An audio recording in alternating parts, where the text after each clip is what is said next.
मुझे तुम्हारे लिए बहुत अफसोस हो रहा है। जब तुम्हारे बाबा को इस वाक़ये के बारे में पता चल जाएगा तो वो मेरे बारे में क्या सोचेंगे। कोई बात नहीं, वैसे भी तुमसे मिलने के लिए मेरे बाबा मेरे पीछे पड़े हुए थे। मगर तुम ये बात समझ क्यों नहीं रहे हो कि वो हमारे रिश्ते को सीरियसली ले रहे हैं। उन्हें मेरे तमाम मामलात का इल्म रहता है, तुम बेफिक्र हो जाओ यार। ओके, तुम ठीक हो? हाँ मैं ठीक हूँ, बिल्कुल। लेकिन उस लड़की की हालत देखकर बड़ा अफसोस हो रहा है।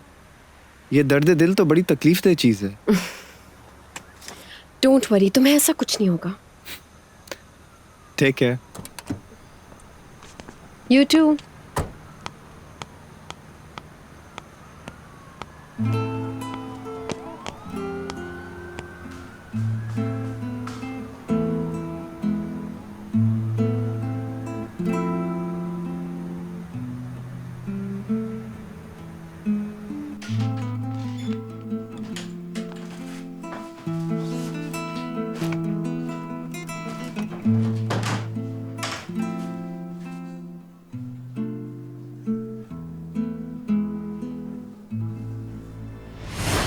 तुम्हारा आज ही उस लड़के से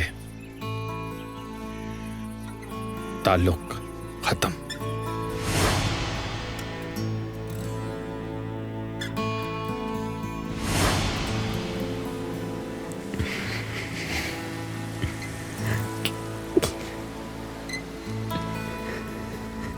तुम हमेशा मेरी छोटी सी खूबसूरत आंखों वाली गुड़िया रहोगी।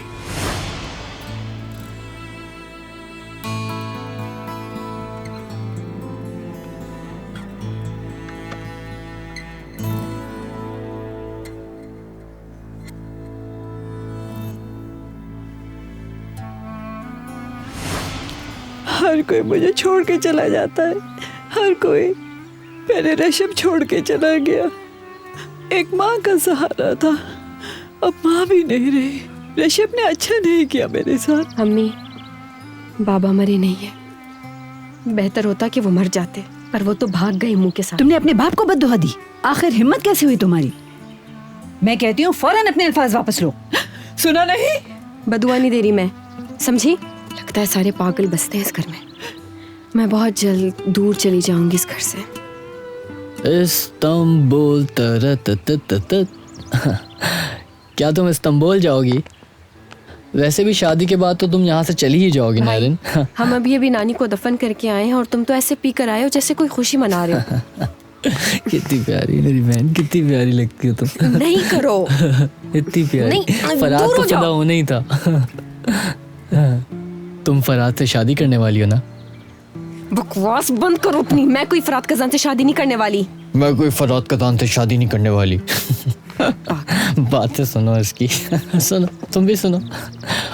दरअसल लड़कियों को ना शर्मीला होना चाहिए, लेकिन ये वही नैरिन है जो हमेशा बाबा के पीछे पड़ी रहती थी, स्कूल जाने के लिए जिद करती थी, बाबा के पीछे पड़ी रहती थी कि मुझे स्कूल जाना है, स्कूल जाना है, और बाबा उसकी बात मान जाते थे। हमेशा नैरिन तो अपनी बात मनवा ही लेती है, और अब ये हमसे पहले शादी करने वाली है उस फराद कजान से। तुम्हारे बाबा को अगर फराद के बारे में पता चल गया तो वो तो दौड़ता हुआ चला आएगा।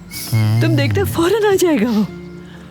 हम उसको ये खबर आखिर किस तरह से सुना सकते हैं? कोई तरीका तो निकालो जल्दी से।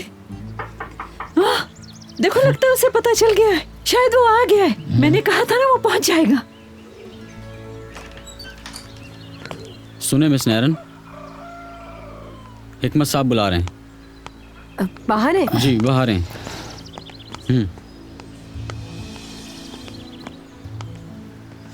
कौन लोग हैं ये? अम्मी आप अंदर जाए।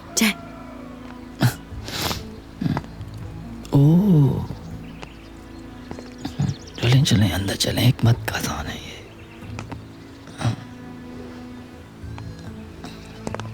ये। हिकमत कजान आया है। सैयदा चलो अंदर आओ जल्दी।